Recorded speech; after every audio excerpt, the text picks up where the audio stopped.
Programa 25. Temas para comprender el periodo 5. Presentar un panorama general de la cultura entre 1945 y 1960. La Segunda Guerra Mundial cambió la forma como las personas veían la vida. Los horrores de la guerra influyeron en las expresiones artísticas de los años siguientes. Los invito a dibujar en su cuaderno una tabla de 2 columnas. En la primera escribirán algunas de las características de las principales expresiones artísticas del mundo occidental de 1945 a 1960. ¿Cuál es tu libro favorito y por qué? El principio del placer. ¿Por qué? Porque es una historia de José Emilio Pacheco, donde habla sobre la vida de niño adolescente de un joven. Me gusta mucho el de Dónde habitan los ángeles, de Claudia Celis, porque te habla de una forma de ver la vida que tienes que aprovechar y vivir la vida día a día y no esperar a que te llegue alguna oportunidad ni nada de eso.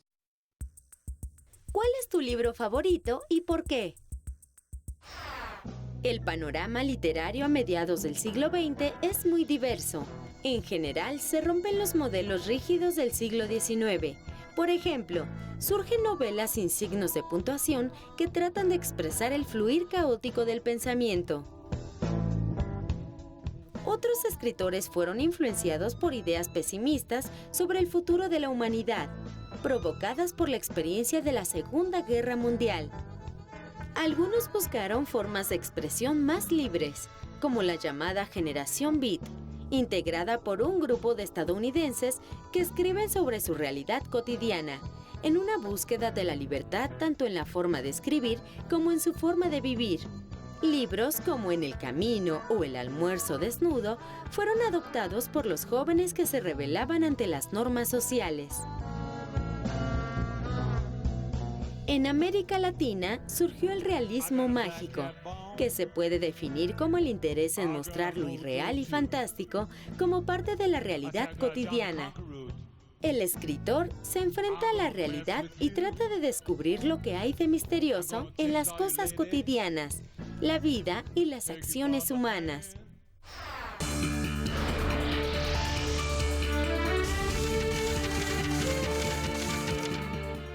Si quieres saber más sobre el realismo mágico, te recomendamos leer Pedro Páramo del escritor mexicano Juan Rulfo, que está en tu biblioteca escolar. En él se narra el viaje de Juan Preciado, que en la búsqueda de su padre llega a Comala, un pueblo del occidente de México habitado por ecos y fantasmas, donde la realidad y la fantasía no se distinguen. Las almas errantes sin descanso que lo habitan recrean una y otra vez la brutalidad ejercida por el cacique Pedro Páramo sobre el pueblo. Cuéntanos sobre alguna obra de teatro que hayas visto. Pues he visto muchas obras de teatro. Apenas acabo de ver una que habla sobre el medio ambiente y pues estuvieron bien. Exactamente no me acuerdo bien, solamente de una que se llama La Marquesa y habla sobre cómo está aquí la situación, la contaminación y cómo afecta tanto a la humanidad. En esta época el público estaba acostumbrado a los melodramas y a las comedias, pero a poco surgió una nueva corriente que se preocupaba por problemas como la injusticia social. A este tipo de teatro se le llamó realista y predominó en el periodo. Algunos dramaturgos importantes de esta época son Arthur Miller, que en su obra Las brujas de Salem hace una comparación entre supuestas prácticas de brujería del siglo XVII y el anticomunismo del siglo XX. Y Tennessee Williams por Un tranvía llamado Deseo. En esta obra, el personaje principal, una mujer venida menos, es atormentada por su cuñado, quien le impide rehacer su vida y la lleva a la locura. Existían otras vertientes de teatro, por ejemplo el existencialista, que presentaba en obras como Las moscas de Jean-Paul Sartre temas relacionados a la angustia y la soledad. Y el teatro del absurdo, en donde a través de personajes inseguros, usualmente abandonados en situaciones ridículas, se intenta mostrar el sinsentido de la existencia humana. Les recuerdo escribir en sus cuadernos algunos de los rasgos característicos de este periodo conforme los vayamos mencionando. Será interesante discutirlos más adelante. Ahora veamos qué sucedía con otras manifestaciones artísticas. A mediados del siglo XX, el arte era muy variado y se experimentaba con formas y colores. En esta época se generalizó una ruptura total con el arte figurativo, que muestra elementos de la realidad a favor de un arte abstracto. Veamos un ejemplo. Observa el siguiente cuadro. ¿Qué crees que quiera decir el artista? ¿Qué sensación te produce? ¿Qué diferencias encuentras con los cuadros que has visto a lo largo del curso? ¿Qué tipo de música te gusta? El rock, como grupos, no sé, Los Gatos, Elvis Presley. Buena música, Pink Floyd, me gusta mucho, Soda Stereo.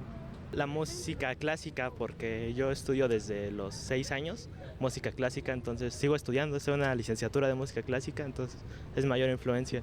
Pues me gusta el pop, Belanova. En la música hay dos grandes vertientes, la conocida como clásica y la popular. Veamos primero qué pasaba con la música clásica. En general, la forma de hacer música se hizo más libre. La influencia de Arnold Schoenberg se extendía. Este músico austriaco ideó un nuevo sistema de composición que causó la ruptura con la música anterior. Por otra parte, en la música popular de América Latina, durante los 40 predominaba el bolero. Y comienza el redescubrimiento de la música folclórica como elemento de identificación cultural. La música popular se hacía más bailable y tenía un fuerte impacto en una juventud cada vez más independiente. Esta música era influenciada por ritmos provenientes del Caribe. A finales de los años 40, algunos artistas intentaron fusionar la música de cantos religiosos afroamericanos, conocida como gospel, con el blues. De esta fusión surgió el rock and roll. Los músicos se daban a conocer de forma masiva a través de la radio. Sin embargo, debían superar la censura de ciertos sectores de la población. Por ejemplo, en un principio se creía que el rock and roll era indecente y solo apto para negros. ¿Sabías que en 1948 se inventó el disco de larga duración, también conocido como LP? Este disco era más liviano y ocupaba menos espacio que los discos de los fonógrafos, los más comunes hasta entonces. A partir de su lanzamiento, el LP dominó el mercado y facilitó que la música llegara a más personas. Pregunta a tus papás y abuelos cómo escuchaban música. ¿Sabes qué tipo de disco sustituyó al LP?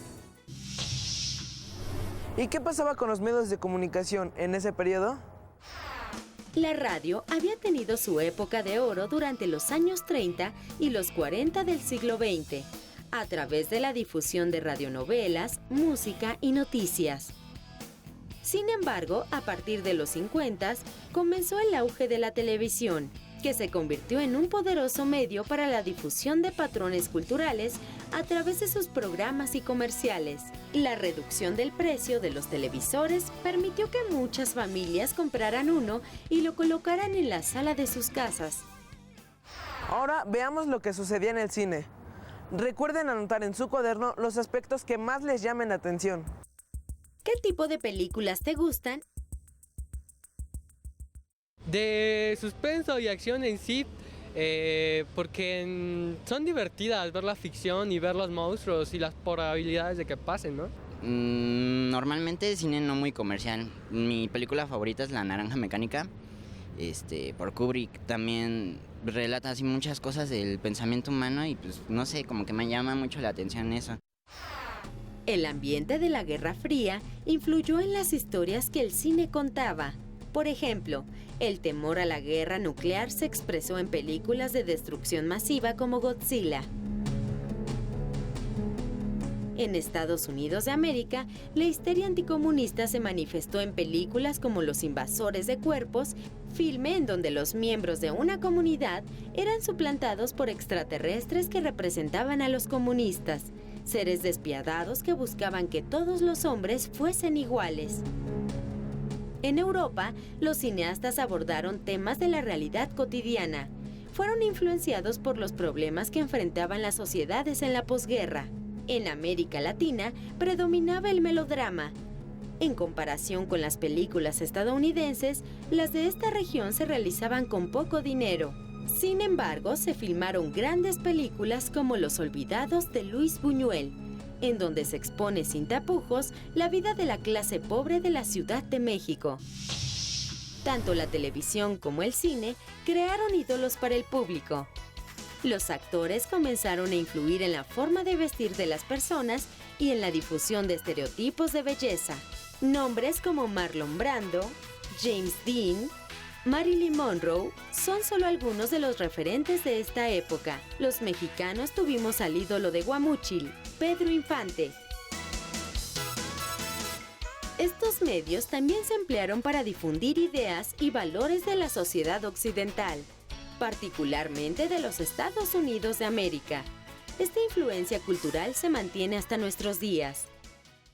Además de las expresiones culturales que hemos visto en el programa, existen muchas otras.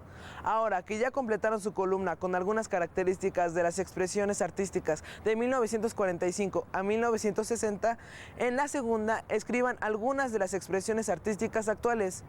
Pueden investigar cómo es la literatura, el cine, el teatro, la música y la televisión. El propósito es encontrar similitudes y diferencias.